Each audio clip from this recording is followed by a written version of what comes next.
job at kind of parlaying their online content expertise into information products that drive real dollar value, let alone sales for their business. And there's kind of incremental revenue there.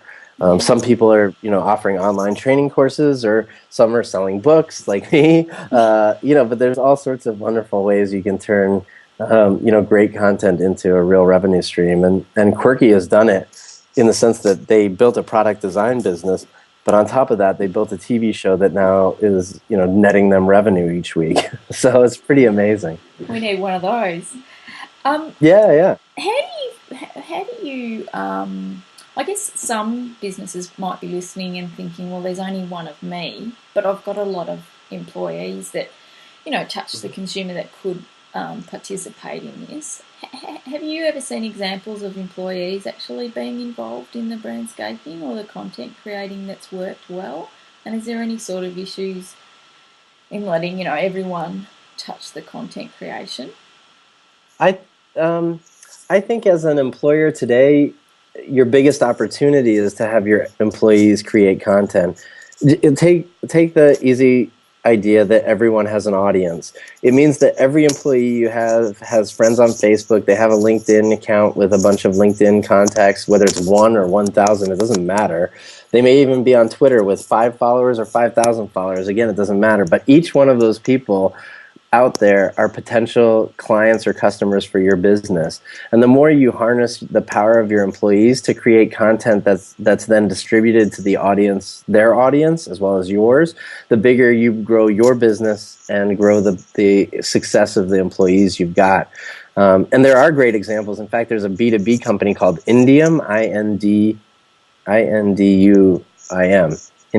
Mm-hmm. No, Indium. Sorry, That's okay. Indium.com. And it's the most boring business in the world. They sell soldering material for for electronics, right? Like it doesn't seem like any good content could come of this. Yeah. But what they did was they focused on asking their engineers in very specific verticals to write about their engineering expertise and the research that they had uncovered, whether it was from a question from a client, right? A customer might call the engineer in charge of their solar division and say, hey, what's the best capacitor for solar energy? And he'd have to go research it and then write it up and put it up as a blog post. And Indium grew their business hugely. They have 18 blogs today written by 18 different people. They even hired a Japanese engineer so that they could write Japanese articles for the Japanese manufacturing industry. And they even rebranded their whole company around the success of that engineer, kind of engineer-to-engineer concept. And now their tagline, I think, is from one engineer to another. And on every blog post, it has the phone number of the engineer that created the blog post and an invitation to email them or connect with them on LinkedIn and ask more questions.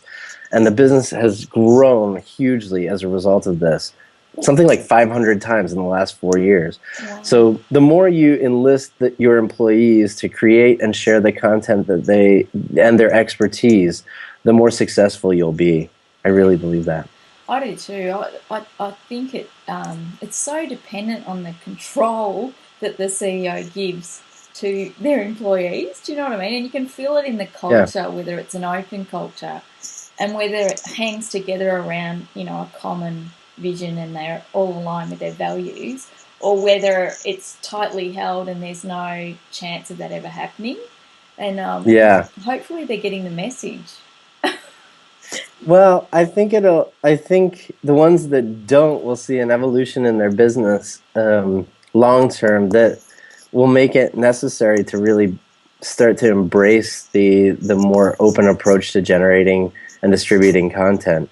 I mean, look, if you're hiring employees who are having interactions with your customers on a regular basis outside of the online world, you already trust them enough to do that.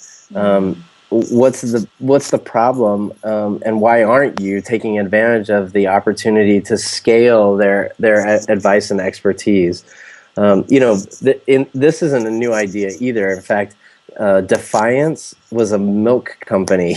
They were selling powdered milk. They're Australian, actually. The guy whose name is Nate Johnson.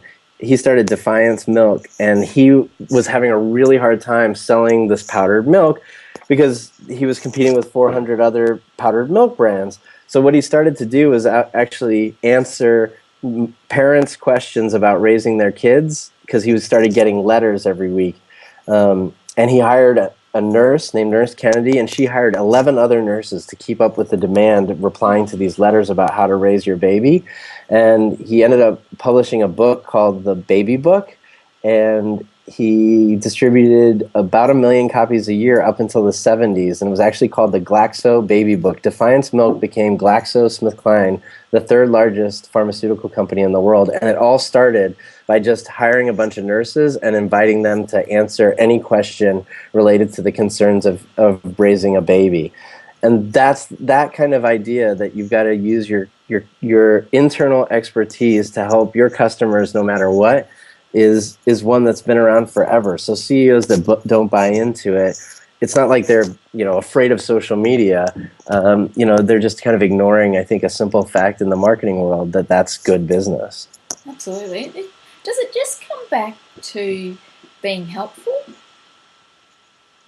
Well, being helpful is good business as well, but I think it's deeper than that. It's especially in the digital world, being helpful. There are lots and lots of businesses that have great customer service, but they have no ability to scale that and then use it to their benefit if they're not sharing that information online. If you think about Marcus Sheridan, do you know him, the sales line? Yeah. And Marcus, basically took his pool business from a small little business to a big business by just answering customer questions and scaling that in the online world. He'd answer those questions 1 million times. Gary Vaynerchuk is the same way with Wine Library TV. You know how many times that guy had to answer in the store, hey, what wine goes with fish? He probably answered that question 40 times a day. Well, instead, he started creating a TV show where he answered that question once or twice or 3 times and got it to 90,000 people and sold more wine. That's the opportunity in the online world, is to be helpful not just to your customers, but to customers who aren't yours yet. And that's the benefit. Absolutely. Have you got another example of where you've seen brandscaping at play in terms of, two or more companies coming together to share an audience or to build an audience? Let